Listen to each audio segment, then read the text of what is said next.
صلی علی رسولہ الکریم اما بعد۔ پارہ نمبر 10 سورۃ الانفال آیت نمبر 59 اعوذ باللہ من الشیطان الرجیم بسم اللہ الرحمن الرحیم ولا يحسبن الذین کفروا سبقوا انہم لا يعجزون وَأَعِدُّوا لَهُم مَّا اسْتَطَعْتُم مِّن قُوَّةٍ وَمِن رِّبَاطِ الْخَيْلِ تُرْهِبُونَ بِهِ عَدُوَّ اللَّهِ وَعَدُوَّكُمْ وَآخَرِينَ مِن دُونِهِمْ لَا تَعْلَمُونَهُمْ اللَّهُ يَعْلَمُهُمْ وَمَا تُنفِقُوا مِن شَيْءٍ فِي سَبِيلِ اللَّهِ يُوَفَّ إِلَيْكُمْ وَأَنْتُمْ لَا تُظْلَمُونَ صدق اللہ العظیم۔ گزشتہ اسباق میں غزوہ بدر کا واقعہ چل رہا تھا۔ غزوہ بدر میں مشرکین مکہ کے بہت سے سردار، جنگجو، کمانڈر مارے گئے اور کچھ بچ کر مکہ مکرمہ واپس پہنچ گئے۔ اسی طریقے سے کچھ لوگ ان کے میدان بدر میں جنگ میں شامل نہیں ہوئے تھے۔ اللہ تعالیٰ ان دونوں گروہوں کو، ان دونوں قسم کے لوگوں کو خطاب فرما رہے ہیں وَلَا يَحْسَبَنَّ، اور نہ سمجھیں، نہ گمان کریں، الذین کفروا، وہ کافر لوگ، سبقوا، جو بھاگ نکلے، جو بچ گئے، چاہے وہ میدان بدر سے بچ کے مکے پہنچ گئے، چاہے وہ مکہ میں تھے اور میدان بدر نہیں آئے، ان دونوں قسموں کو اللہ تعالیٰ خطاب فرما رہے ہیں وَلَا يَحْسَبَنَّ، یہ نہ سمجھیں، الذین کفروا، کافر لوگ، سبقوا، جو بھاگ نکلے، انہم لا یعجزون، کہ بے شک وہ عاجز نہیں کر سکیں گے، تھکا نہیں کر سکیں گے۔ لا یعجزون کہ انہم، بے شک وہ لوگ، لا یعجزون، ہمیں تھکا نہیں سکیں گے۔ یہ نہ سمجھیں کہ یہ بھاگ نکلے ہیں، اب ان کی پکڑ نہیں ہوگی، اب ان کو زندگی بخش دی گئی، اب ان کی کسی قسم کی پکڑ نہیں ہوگی، ان کو ابھی زندگی کی مہلت دوبارہ دے دی گئی، دوبارہ پھر ان کے اوپر پکڑ آ سکتی ہے۔ اس لیے یہ مت سمجھیں کہ ایک دفعہ چھوٹ گئے، اب ساری زندگی دوبارہ ان کو کوئی نہیں پکڑے گا۔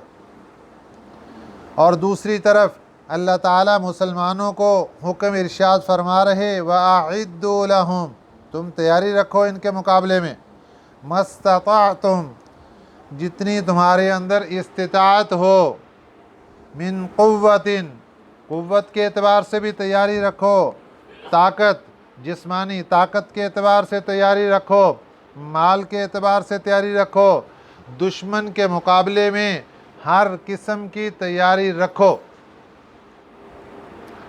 اس زمانے میں جو اسلحہ تھا اس کے مطابق تیاری کا حکم تھا، اور آج کے زمانے میں جو اسلحہ ہے اس کے مطابق تیاری کا حکم ہے۔ اس زمانے میں تیر، تلوار، نیزہ، یہ تیاری تھی اور اسی کے مطابق حکم تھا تیاری کرنے کا، اور آج کے زمانے میں ایٹم بم اور میزائل، ان چیزوں سے تیاری کرنے کا حکم، تو اسی کے مطابق تیاری۔ ہر زمانے میں جو بھی اسلحہ میدان جنگ میں استعمال ہوتا ہو اس کے مطابق تیاری کرنے کا حکم ہے وَأَعِدُّوا لَهُم، اور تیاری کرو ان کے مقابلے میں، مَا اسْتَطَعْتُم، جتنی تمہارے اندر استطاعت ہے، من قوتٍ، طاقت کے اعتبار سے، وَمِن رِّبَاطِ الْخَيْلِ، اور گھوڑوں کے پالنے کے اعتبار سے۔ رباط کہتے ہیں پلے ہوئے گھوڑے، باندھے ہوئے گھوڑے، دونوں معنی اس کے لیے ہے۔ مراد اس سے ہیں کہ گھوڑوں کے پالنے کے اعتبار سے، گھوڑوں کے پلے ہوئے کے اعتبار سے بھی تیاری رکھو، یعنی اسلحہ کے اعتبار سے بھی تمہاری تیاری مکمل ہونی چاہیے، اور سواری کے اعتبار سے بھی تیاری مکمل ہونی چاہیے۔ آج کے زمانے میں بھی اگرچہ یہ مختلف قسم کا اسلحہ ایجاد ہو چکا، لیکن میدان جنگ میں گھوڑے کی ضرورت اب بھی باقی ہے۔ کچھ مقامات ایسے آتے ہیں وہاں گھوڑے کی ضرورت پڑتی ہے، اور گھوڑا میدان جنگ کا شہسوار ہے، اس لیے خاص طور پر گھوڑے کا ذکر کیا گیا کہ وَمِن رِبَاطِ الْخَیل، گھوڑوں کی بھی تیاری رکھو۔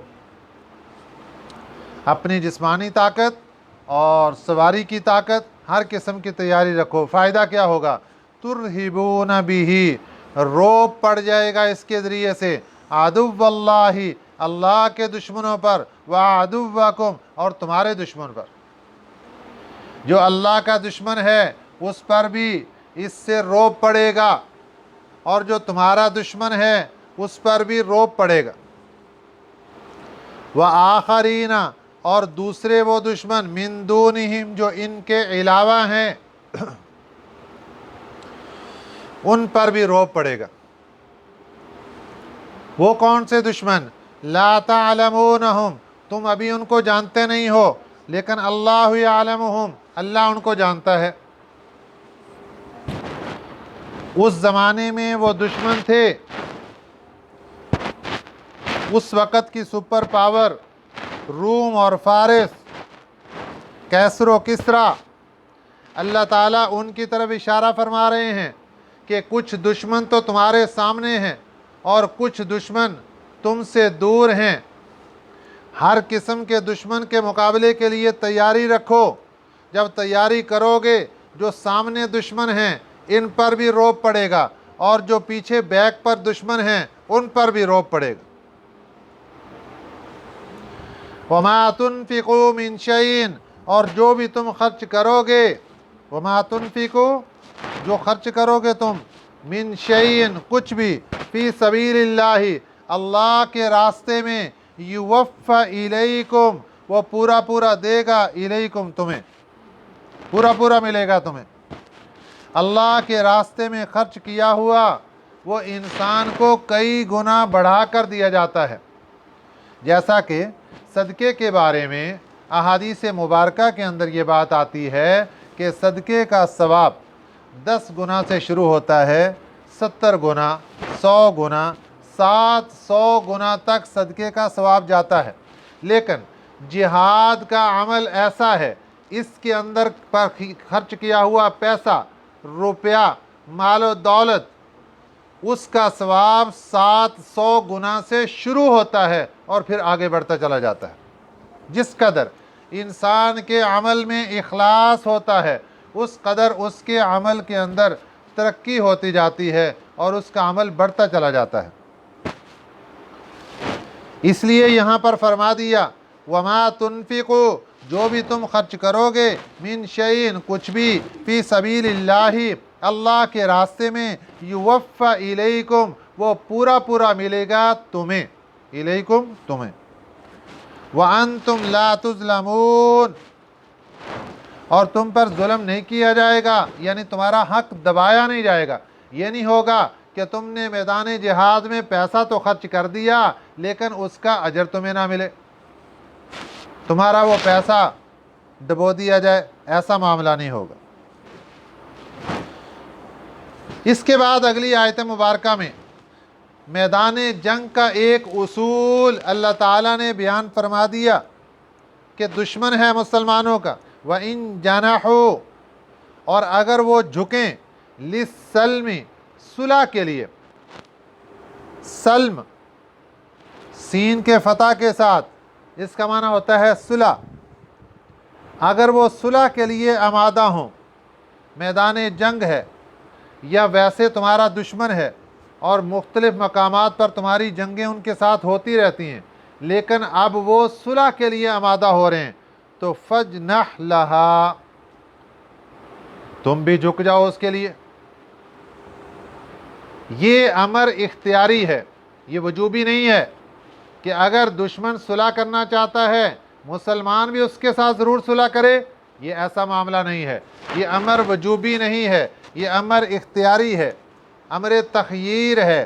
مسلمان کو اختیار ہے، وہ چاہے تو اس کی طرف جھک جائے، اگر مناسب سمجھے تو جھک جائے، وہ بھی صلح کر لے، اور اگر مناسب نہ سمجھے تو صلح نہ کرے۔ یہاں پر صلح کے معاملے میں اللہ تعالیٰ نے مسلمان کو حکم دیا کہ تم یہ دیکھو کہ اگر تمہارا دشمن صلح کے لیے آمادہ ہو رہا ہے، پھر تمہیں حکم ہے کہ تم بھی اگر صلح کرنا چاہتے ہو تو صلح کر لو۔ لیکن اگر دشمن صلح پر آمادہ نہیں اور تم صلح کرنا چاہتے ہو، تمہارے لیے اجازت نہیں ہے، مسلمان کے لیے اجازت نہیں ہے۔ کیوں؟ اس وجہ سے کہ اس میں مسلمان کو بزدل سمجھا جائے گا اور مسلمان کو حقیر سمجھا جائے گا، اور پھر تیاری کر کے مسلمان پر حملہ ہونے کا خطرہ ہے۔ اس لیے مسلمان کو حکم ہے کہ تم صلح کے لیے آمادگی کا اظہار نہ کرو۔ ہاں، ایک موقع ایسا آتا ہے کہ وہاں مسلمان کے لیے بھی صلح کی اجازت ہے کہ اگر وہ بہت کم لوگ رہ گئے اور خطرہ ہے کہ سب مر جائیں گے، اس وقت صلح کے لیے اگر ہاتھ کھڑے کر دیتا ہے تو ٹھیک ہے، شریعت کی طرف سے اس کے لیے اجازت ہے۔ وَإِن جَنَحُوا لِلسَّلْمِ، اور اگر وہ جھک جائیں دشمن لوگ لِلسَّلْمِ، صلح کی طرف، فَاجْنَحْ لَهَا، تو تو بھی جھک جا ان کے لیے۔ اب اس معاملے میں خطرہ ہے دشمن کی چال کا، خطرہ ہے دشمن کی بری تدبیر کا، خطرہ ہے دشمن کی بری پلاننگ کا، کہ وہ کیا پتا کہ وہ صلح کر کے دوبارہ پھر حملہ کر دے۔ اللہ فرماتے ہیں تم نے اپنی طرف سے سارے معاملات دیکھ لینے، وَتَوَكَّلْ عَلَى اللَّهِ، پھر بھروسہ اللہ کی ذات پر کرنا ہے۔ إِنَّهُ هُوَ السَّمِيعُ الْعَلِيمُ، بے شک وہ اللہ کی ذات سننے والی بھی ہے، جاننے والی بھی ہے۔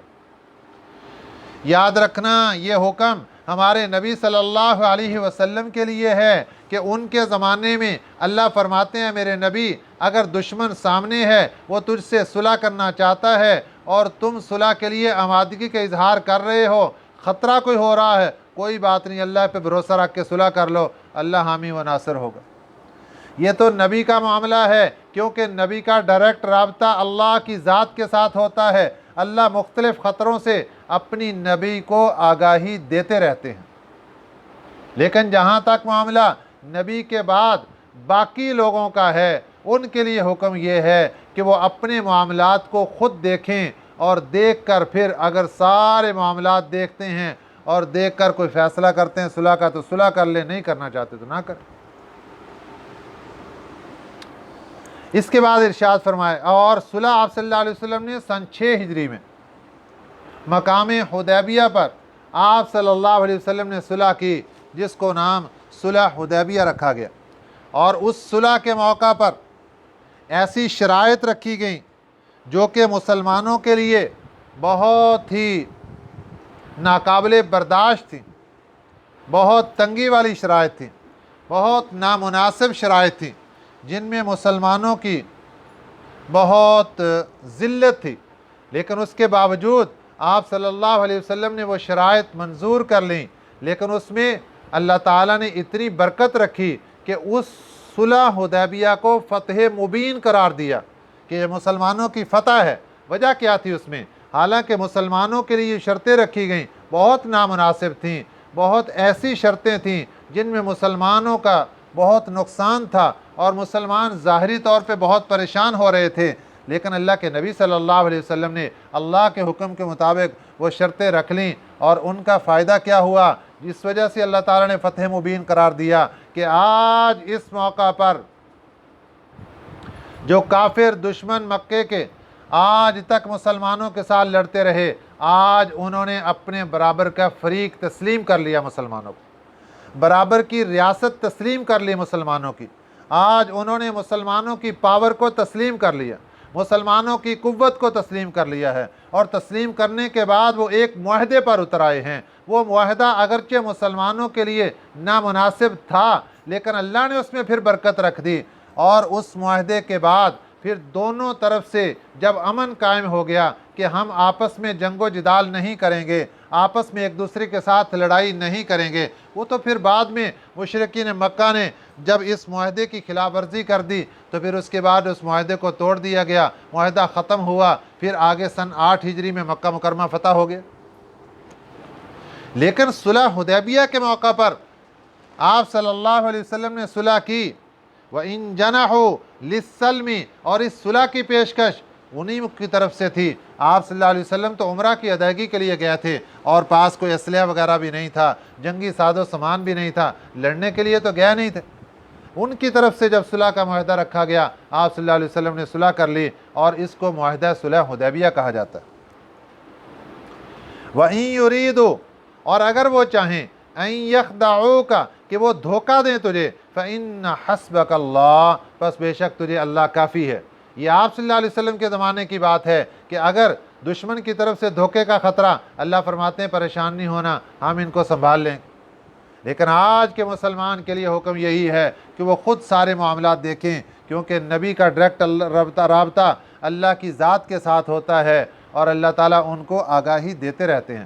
هُوَ الَّذِي أَيَّدَكَ، وہ اللہ کی ذات جس نے آپ کو طاقت دی، بِنَصْرِهِ، اپنی مدد کے ذریعے، وَبِالْمُؤْمِنِينَ، اور مومنین کے ذریعے۔ یہ میدان بدر کی طرف اشارہ کیا کہ میدان بدر جو پیچھے مارکا گزر چکا، وہاں پر اللہ تعالیٰ نے آپ کی مدد فرمائی، آپ کو طاقت عطا فرمائی اپنی مدد کے ذریعے، وَبِالْمُؤْمِنِينَ، اور باقی مسلمانوں کے ذریعے بھی آپ کی مدد فرمائی گئی۔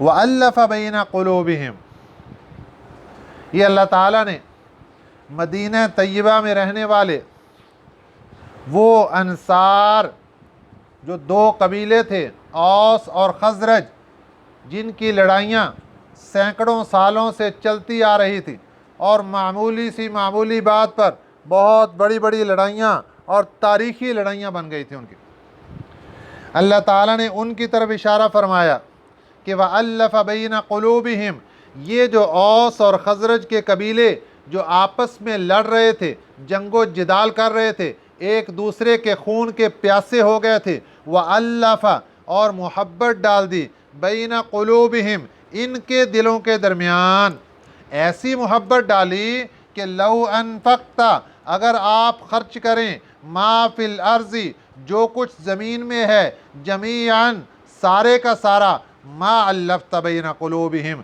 تو نہیں آپ ڈال سکتے ان کے دلوں کے درمیان محبت۔ اگر آپ دنیا کا پیسہ خرچ کر کے ایسی محبت ڈالنا چاہیں جو اللہ نے فری میں ڈال دی، کبھی بھی نہیں ڈال سکتے۔ دنیا کا پیسہ خرچ کر لیں تب بھی ایسی محبت نہیں مل سکتی، دنیا کا روپیہ خرچ کر لیں تب بھی ایسی محبت نہیں مل سکتی، دنیا کا جو ساز و سامان، پیسہ، روپیہ، سونا، چاندی، سب کچھ خرچ کرنے کے بعد بھی وہ محبت حاصل نہیں ہو سکتی جو اللہ تعالیٰ نے ان کے دلوں کے اندر فری کے اندر محبت ڈال دی اور آپ صلی اللہ علیہ وسلم کی برکت سے محبت ڈال دی۔ وہ لوگ جو ایک دوسرے کے خون کے پیاسے تھے، میدان احد کا نظارہ کیجئے، جب ایک صحابی فرماتے ہیں میرے ایک رشتہ دار میدان احد میں شریک تھے، جب میں دیکھا کہ زخمیوں پڑے ہیں اور میں نے پانی لیا، زخمیوں کو پلانے کے لیے نکلے، ان کے پاس پہنچے اپنے رشتہ دار اور اپنے عزیز کے پاس پہنچے، وہ زخمی حالت میں آخری سانسوں میں تھے، ان کو پانی پلانے لگے اور ان کے پاس سے ایک دوسرا صحابی زخمی لیٹا ہوا، اس کی طرف سے جب آہ نکلی، انہوں نے اشارہ دیا کہ مجھے پانی کی کم ضرورت، میرے دوسرے ساتھی کے پاس لے کر جاؤ۔ جب اس کے پاس لے کر گئے، اس کو پانی پلانے لگے، اس نے اشارہ دیا میرے دوسرے ساتھی کو زیادہ ضرورت۔ اسی طرح چلتے چلتے آگے چلتے گئے، جب آخری کے پاس پہنچے ان کا انتقال ہو گیا، واپس آئے پچھلے کا انتقال ہو گیا، اس کے واپس آئے پچھلے کا انتقال ہو گیا۔ سب صحابی، سب جانثار، سب مجاہدین ایک دوسرے پر قربان ہو گئے لیکن پانی کا گھونٹ نہیں پی سکے۔ یہ تھی وہ محبت، یہ تھا وہ پیار، یہ تھی وہ آپس کے اندر عشق کی دولت جو اللہ تعالیٰ نے ایمان والوں کو عطا فرمائی اور جس کا ذکر اس آیت مبارکہ میں فرمایا، وَأَلَّفَ بَيْنَ قُلُوبِهِمْ، اور محبت ڈال دی اللہ نے ان کے دلوں میں۔ لَوْ أَنفَقْتَ مَا فِي الْأَرْضِ جَمِيعًا، اگر آپ خرچ کریں جو کچھ زمین میں ہے جمیعاً سارے کا سارا، ما الفت بین قلوبہم، تو نہیں آپ ڈال سکیں گے ان کے دلوں کے درمیان محبت۔ ولیکن اللہ، لیکن اللہ تعالیٰ نے الف، محبت ڈال دی، بینہم، ان کے درمیان، انہ عزیز حکیم، بے شک وہ اللہ کی ذات غالب ہے، حکمت والی ہے۔ اللہ قادر مطلق ہیں، اللہ نے محبت ڈال دی اور ایسی محبت ڈالی کہ پھر وہ دشمنیاں سب کچھ ختم ہو گئیں۔ یا ایہا النبی حسبک اللہ، اے نبی حسبک اللہ، اللہ تجھے کافی ہے، ومن اتبعک، اور ان لوگوں کو بھی اللہ کافی ہے جو آپ کی اتباع کریں، من المؤمنین، مومنوں میں سے جو آپ کی اتباع کرنے والے، اللہ ان کو بھی کافی، اے میرے نبی اللہ آپ کو بھی کافی، آپ کو کسی طرف سے دشمن کا کوئی خطرہ نہیں۔ جب یہ آیت مبارکہ اتری تو وہ جانثار جو آپ صلی اللہ علیہ وسلم کے پہرے دار تھے، گن مین تھے، سیکورٹی گارڈ تھے، آپ صلی اللہ علیہ وسلم نے سب کو فرما دیا، اللہ نے میری حفاظت کا وعدہ لے لیا، اللہ نے فرما دیا یا ایھا النبی حسبک اللہ، اے میرے نبی اللہ آپ کو کافی، ومن اتبعک من المؤمنین، اور آپ کے ساتھ جو اتباع کرنے والے مومنین ہیں اللہ ان کو بھی کافی، آپ نے سب کو رخصت فرما دیا، اب میری حفاظت کا ذمہ اللہ نے لے لیا۔ اس کے بعد اگلی آیت مبارکہ میں جنگ کا ایک اور اصول بیان کیا گیا۔ میدان بدر جو اسلام اور کفر کا سب سے پہلا معرکہ تھا، یہاں پر مسلمانوں کے لیے جنگی اصول یہ تھا کہ ایک مسلمان کے مقابلے میں اگر 10 دشمن آتے ہیں، 10 کافر آتے ہیں، تو اس مسلمان کے لیے حکم ہے پیچھے نہیں ہٹنا، ان کا مقابلہ کرو، 10 تک تمہیں مقابلہ کرنے کا حکم ہے، 10 سے زیادہ ہو جائیں پھر آپ پیچھے ہٹنا چاہتے ہیں تو ہٹ سکتے ہیں، لیکن 10 تک دشمن ہیں اور ایک مسلمان ہے، اس کے لیے حکم یہی ہے کہ ان کا مقابلہ کرے، یہاں سے یہ پیٹھ پھیر کے بھاگ نہیں سکتا، پیچھے نہیں ہٹ سکتا۔ یہ میدان بدر میں یہی اصول تھا، اس لیے دیکھیے 313 تھے اور مقابلے کے اندر 1000 کا لشکر تھا، اس لیے ڈٹ گئے اور اللہ تعالیٰ کی مدد و نصرت بھی نازل ہوئی۔ اور پھر اس کے بعد اللہ تعالیٰ نے حکم تبدیل فرما دیا۔ اس کے بعد حکم کیا نازل ہوا کہ اب ایک مسلمان کے مقابلے میں اگر 2 ہیں تو مسلمان ڈٹے گا، اور اگر 2 سے زیادہ ہیں پھر حکمت عملی کے تحت اگر واپس ہونا چاہتا ہے تو اس کو اجازت ہے، اور اگر 2 ہیں پھر واپسی کی اجازت نہیں، پھر یہ ڈٹ کر ان کا مقابلہ کرے گا۔ یا ایھا النبی، اے نبی صلی اللہ علیہ وسلم، حرض المؤمنین، حرض ترغیب دیجیے، ابھاریے، المؤمنین مومنین کو، علی القتال لڑائی پر، مومنین کو لڑائی کی ترغیب دیجیے۔ ان یکم منکم، اگر ہو تم میں سے، 20 مسلمان، صابرون، صبر کرنے والے، یغلبوا 200، وہ غالب آئیں گے 200 پر۔ 20 مسلمان ہیں، ثابت قدمی رکھنے والے ہیں، اللہ وعدہ فرما رہے ہیں یہ 200 پر غالب آئیں گے۔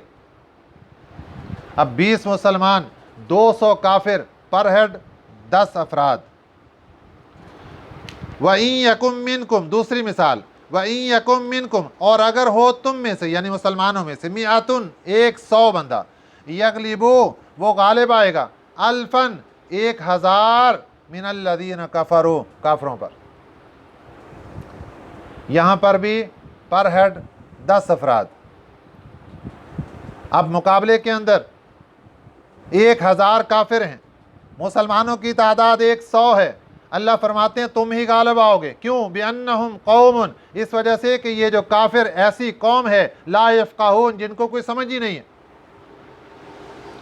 اور پیارے پیغمبر صلی اللہ علیہ وسلم نے مثال دے کر بات ارشاد فرمائی، فرمایا کافر اور مسلمان کی مثال زندہ اور مردے کی ہے، کافر سارے مردہ ہیں اور مسلمان زندہ ہے۔ اب مردے 1,00,000 بھی کھڑے ہو جائیں، 1,00,000 بھی مقابلے کے اندر پڑے ہوں، اور اس کے مقابلے کے اندر زندہ ایک ہو تو وہ بھاری ہوتا ہے۔ اس لیے اللہ نے فرما دیا مسلمانوں کی تعداد 100 ہو اور کافروں کی تعداد 1000 ہو تو مسلمان غالب آئیں گے، بِأَنَّهُمْ قَوْمٌ لَا يَفْقَهُونَ، اس وجہ سے کہ یہ کافر ایسی قوم ہے، لا یفقہون، جو ان کو سمجھ ہی کوئی نہیں، وہ سمجھ نہیں رکھتے۔ اس کے بعد اللہ نے قانون بدل دیا، آسانی پیدا فرما دی۔ الآن اب، خفف اللہ اللہ نے تخفیف فرما دی، عنکم تم میں سے، وعلم اور یہ جان لیا، ان فیکم ضعفا کہ بے شک تم میں سستی ہے، کمزوری ہے۔ اب اللہ نے قانون تبدیل فرما دیا، جنگ کا اصول تبدیل فرما دیا۔ کیا قانون دیا؟ فَإِن يَكُن مِّنكُمْ اگر ہو تم میں سے، مِئَةٌ 100، صابرۃ صبر کرنے والے، یغلبوا مئتین وہ غالب آئیں گے 200 پر، تو پر ہیڈ 2 افراد، 2 دشمن آ گئے۔ اللہ نے قانون بدل دیا۔ مسلمانوں کی تعداد 100 ہو، صبر کرنے والے ہوں، ثابت قدم رہنے والے ہوں، تو یہ 200 دشمن پر غالب آئیں گے۔ وَإِن يَكُن مِّنكُمْ اور اگر ہو تم مسلمان، 1000 1000، یغلبوا غالب آئیں گے، 2000 2000 پر، بِإِذْنِ اللہ اللہ کے حکم سے۔ یہ اللہ کے حکم سے غالب آئیں گے، اللہ کی مدد سے غالب آئیں گے۔ وَاللَّهُ مَعَ الصَّابِرِينَ اور اللہ کی ذات صبر کرنے والوں کے ساتھ ہے۔ اللہ تعالی ہمیں بھی استقامت عطا فرمائے اور دشمن کے مقابلے کے اندر ڈٹ کر ثابت قدم ہونے کی توفیق عطا فرمائے۔